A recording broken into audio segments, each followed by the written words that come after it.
হবে সেই ময়দান নাম হাসরের ময়দান। সেই ময়দানে 12টি সূর্যের তাপ এক মোড়ম হাতের উপরে থাকবে। নিজেরা নিজের গামী সাঁতার করবেন, ইয়া নাফসি বলে বলে আমরা চিৎকার মারবো। সেই হাসরের ময়দানে বলেন শাফাআতি লিআহলিল কাবাইরি মিন উম্মতি। আল্লাহর প্যারা নবী হাদিস শরীফের মধ্যে বলেন ওই ধরনের ওই শ্রেণীর উম্মতের জন্য আমার সুপারিশের দরজা খোলা থাকবে। সেই সমস্ত উম্মত আল্লাহর জমিনে গুনাহ করেছে, গুনাহ করার পরে আমার আল্লাহ সুপারিশ করে করে আমার মহান আল্লাহর গোশাকে পানি করে আমার উম্মতগুলিকে আমি জান্নাতে পৌঁছাই দেব। জোরে বলেন সুবহানাল্লাহ, বলেন ইয়া রাসূলুল্লাহ, আরো জোরে বলেন না ইয়া রাসূলুল্লাহ। নবী বলেন শাফাআতি পাখির মতো উড়িয়ে উড়িয়ে হাসরের ময়দানে আমার উম্মতগুলিকে আমি ডান হাতে ধরে ফুরসরাত না দেখে মতো তাদেরকে আমি জান্নাতে পৌঁছাই দেব। বলেন না সুবহানাল্লাহ। এই ক্ষমতা রাসূলুল্লাহকে দিয়েছেন। আজরাইল ইসলাম বলে ইয়া রাসূলুল্লাহ দেখেন আমার নবীর মওত কি রকম। আজকে অনেকে বলেন নবী মরে গিয়েছে, ভালো কথা তারা জানেন না বলে এই কথা বলেন। আমি ভাই ফিতনা চাই না, ঝগড়া চাই না, কাটাকাটি চাই না, কিন্তু কেউ যদি কাউকে গালি দেয়, কিন্তু গালির যদি আল্লাহ রাব্বুল আলামিনের প্রিয় নবী মুহাম্মদুর রাসূলুল্লাহ সাল্লাল্লাহু আলাইহি ওয়াসাল্লাম আজরাইলকে বললেন আজরাইল এবার তোমার কাজ তুমি করো। আজরাইল বলে হুজুর আমি ততক্ষণ পর্যন্ত কাজ করব না যতক্ষণ পর্যন্ত আপনি ইজাজত না দিবেন। সুবহানাল্লাহ। যাচ্ছেন ইজাজত, আর সেখান থেকে যদি হাসর উঠতে হয় অবশ্যই আমি যেন আপনার থেকে হুকুম নিই, এজাজত নিই। যদি হুকুম এজাজত না নিয়ে যদি প্রান্তে নিয়ে যাই তাহলে আমার ক্ষমতা আল্লাহ চিনিয়ে নেবেন। চিৎকার দিব আল্লাহর প্যারা নবী যখন মুবারকের পানি মুবারক ইল্লাল্লাহ করে লা ইলাহা লা ইলাহা ইল্লাল্লাহু মুহাম্মাদুর রাসূলুল্লাহ। মানে চাইলে যেমন আল্লাহর নাম আপনার নবীর নাম বাদ দিয়ে কলমা পড়া হবে না। আল্লাহর প্যারা নবী দুজানের বাচ্চা নবী, তিনি ইন্তেকাল, তার মৃত্যু হবে, তিনি দুনিয়া থেকে চলে যাচ্ছেন। তিনি কোন কলমা পড়েছেন? আল্লাহর প্যারা নবী দুনিয়া আমি এখন পৃথিবীর থেকে চলে যাব, যাওয়ার টাইমও তোমাকে ডাক দিচ্ছি রব্বি, হে আমার রব, রব্বি হে আমার আল্লাহ, হাবলি উম্মতি, তোমার কাছে আর কিছু চাই না, আমার উম্মতগুলোকে মাফ করে আমাকে দিয়ে। নবী যদি আমাদের মতো মানুষ হয়ে থাকে তিনি কাল কলমা পড়ে কবরে গিয়েছেন। প্রশ্ন বুঝতে কোনো কষ্ট হয়? আমরা তো কলমা পড়ি কোথায় যেতে চাই? কবর। জোরে বলুন আমরা কি করতে হবে? কলমা শরীফ পড়ে। আল্লাহর নবীর কলমা ছিল লা ইলাহা ইল্লাল্লাহু ইন্নী রাসূলুল্লাহ। চিৎকার দিয়ে বলেন সুবহানাল্লাহ। আল্লাহর নবী বলেছেন লা ইলাহা বড় করে বড় সেই নয়, বলেন নিজে যাকে বড় বলে বড় সে নয়, দশে যাকে বড় বলে বড় সেই হয়। আল্লাহর নবী বলে তোমরা যদি নিজকে নিজে বড় বলো তোমরা বড় হবে না, কিন্তু আমার বেলায় এটা ব্যতিক্রম, আমি নিজকে নিজে বলতেছি ইন্নী। আল্লাহ কি নবী উম্মতি উম্মতি বলে কাঁদতেছেন। কেঁদে কেঁদে তিনি আজরাইলকে হুকুম দিলেন আপনার কাজ আপনি করতে পারেন। আজরাইল ইসলাম আল্লাহর প্রিয় নবী সিনা মুবারকের উপর হাত রাখলেন, হাত আমি বাহির করতেছি। আজরাইল তুমি কি করতেছো? ইয়া রাসূলুল্লাহ আপনার রূহ মুবারক আমি নিয়ে যাচ্ছি। আমার নবী চিৎকার দিয়ে বলে ভাই আজরাইল তোমাকে একটু আমি অনুরোধ করে তুমি একটু দেরি করো, তুমি আমার বুকের উপরে কি রেখেছো? ইয়া রাসূলুল্লাহ আপনার বুক মুবারকের উপর সাতটা জমিন যেন তুমি আমার বুকের উপরে দিয়েছো, এই মৃত্যুর যন্ত্রণা আমি সহ্য করতে পারি না।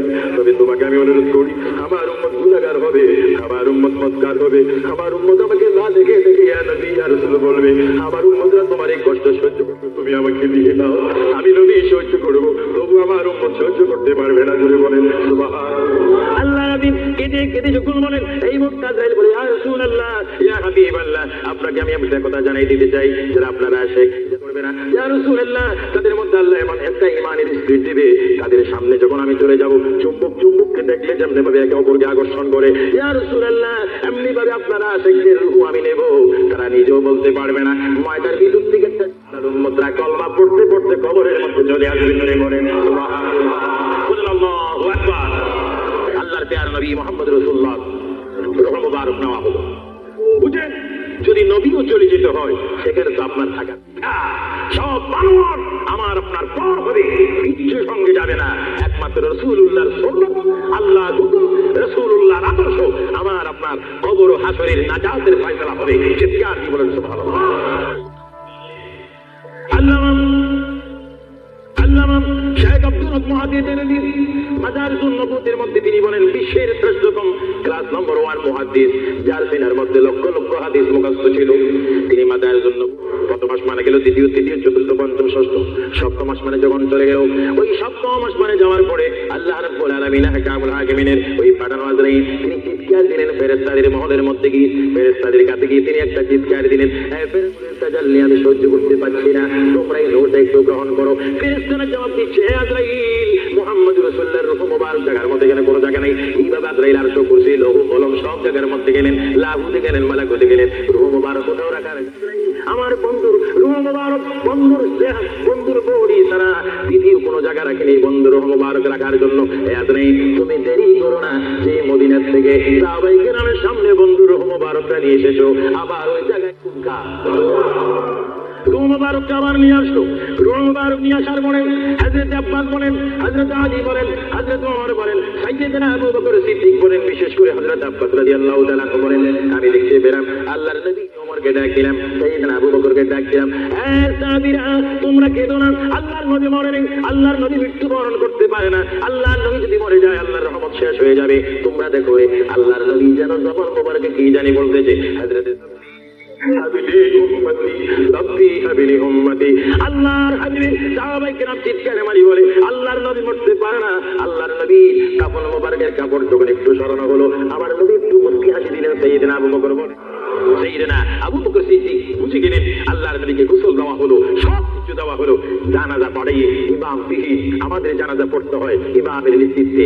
4 তাকবীর শহীদ কি পড়ে জানাজা, আরো জোরে কি পড়ে না সহি কিতাবের নাম বলে দিচ্ছি মাআরিজুন নবুওয়াত, কিতাবের নাম বলে দিচ্ছি মাকামে নবুওয়াত, শাওয়াহিদুন নবুওয়াত। এই কিতাবখানা লেখা হয়েছে আজ থেকে প্রায় 850 বছর পূর্বে। আল্লামা আব্দুর রহমান নুরউদ্দিন এমন একটা মৃত্যু হয়েছে যিনি কবর শরীফে যাওয়ার আগে তার নামাজে জানাজা পড়েছেন। সমস্ত ফেরেশতারা এসে তাওয়াফ করে করে, সমস্ত সাহাবীরা চতুর্দিকে তাওয়াফ করে করে, দুরূদ শরীফ পড়ে করে নবীকে কবরের মধ্যে নিয়েছেন। চলে বলেন সুবহানাল্লাহ। কারণ আমাদের জন্য, মৃত্যু ব্যক্তির জন্য জানাজা কি ফরজে কিফায়া, আর আমার নবীকে মরা নাজিম, নবীকে সালাম দিচ্ছেন মরা নবী না জিন্দা নবী।